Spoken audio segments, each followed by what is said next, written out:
Bonjour, je suis Jérôme Bareil, votre coach du mercredi pour vous faire progresser sur les techniques et les processus créatifs. Aujourd'hui, nous allons voir comment créer des arbres sur mesure et directement détourés grâce à un filtre de Photoshop. Il n'est pas rare dans un photomontage de vouloir intégrer un ou plusieurs arbres, mais il est parfois long de trouver le bon arbre, le détourer et éventuellement faire des changements à la volée. Si on souhaite un autre arbre, il faut faire d'autres recherches. Eh bien, on va voir dans cette vidéo qu'il y a un filtre Photoshop pour ça. Donc, je vais commencer par faire ici un nouveau calque. Je vais tout de suite l'appeler arbre puisque je vais positionner mon arbre dessus. Et tout simplement, je vais aller dans le menu des filtres, puis rendu, et j'ai accès à une commande qui s'appelle arbre. Ça me fait apparaître ce filtre arbre dans lequel je vais retrouver différents types d'arbres. Donc par défaut, c'est un chêne, mais je peux changer ici de variété selon le photomontage que je souhaite faire. Donc là, imaginons, on va prendre un frêne. Voilà. Donc je vais avoir l'affichage qui se rafraîchit et ensuite, je vais pouvoir jouer sur différentes commandes, notamment choisir la lumière. Donc, si mon photomontage est lumineux, exposé ou au contraire peu exposé, quelle sera la quantité de feuilles? Donc, selon les saisons, peut-être qu'on voudra notre arbre sans feuilles ou au contraire avec énormément de feuilles. Donc là, on va faire peut-être un intermédiaire comme ça. On va pouvoir également choisir la taille des feuilles, petites ou grandes. On pourra également choisir la hauteur des branches. Donc voilà, là j'augmente ce paramètre. On va redescendre un petit peu, voilà, pour que ce soit un petit peu plus feuillu sur la partie haute. Et puis, on peut jouer également sur, ici, l'épaisseur des branches.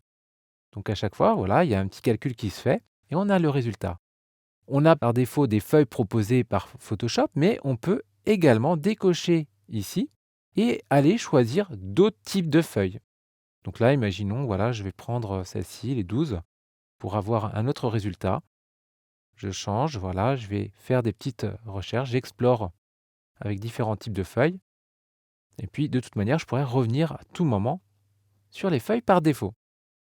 Et puis, on peut avoir des formes aléatoires.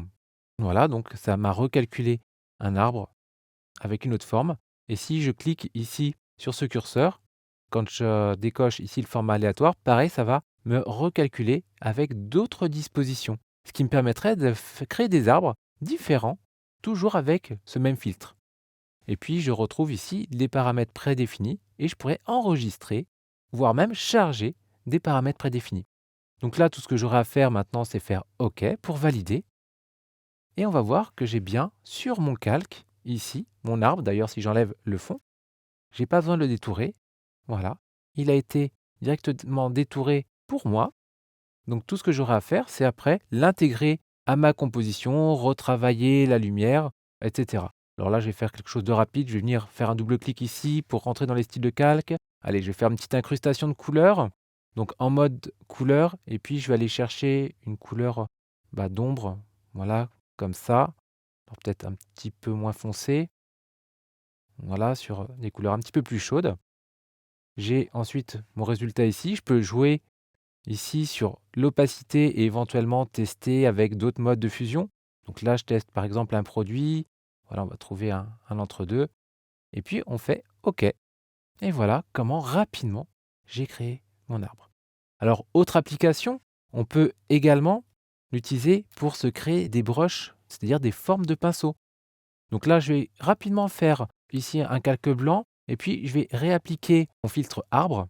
Voilà, par commande F, CTRL F, ça répète le dernier calque utilisé.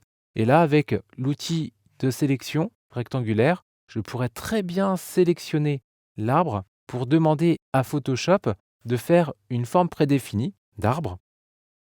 Voilà. Donc là, j'ai ma forme qui est prête. Je remplis en blanc. Et là, maintenant, avec mon outil pinceau, j'ai préparé mon arbre. Donc là, après, il faudra bien choisir par contre la couleur de l'arbre. Voilà. Et on a vraiment notre broche d'arbre. Si on veut faire des forêts, eh bien là, après, il faudra rentrer dans les dynamiques de forme. Par exemple, voilà, je vais faire un pas intermédiaire comme ça. Je vais demander à jouer avec des dynamiques, par exemple, avec la variation de la taille par rapport à la pression de la plume. Je vais peut-être demander à jouer sur la dynamique de couleur. Voilà, je change quelques petits paramètres ici, avec des variations, pourquoi pas, de luminosité. Et puis, du coup, quand je vais changer ma couleur ici, je vais prendre un vert plus clair. Et bien, selon comment je vais appuyer sur ma tablette, sur le stylet, eh bien, comme vous le voyez, ça va me diffuser ici mes arbres. Et puis, en termes de diffusion, je pourrais également activer pour diffuser sur les deux axes avec le nombre souhaité. Et voilà, là, j'ai préparé une brush, en tout cas un pinceau, qui me permettrait rapidement de dessiner, par exemple, une forêt. Donc voilà, c'est un filtre très pratique que je tenais à vous montrer. J'espère qu'il vous servira, que ce soit dans vos photomontages ou dans vos travaux de peinture numérique.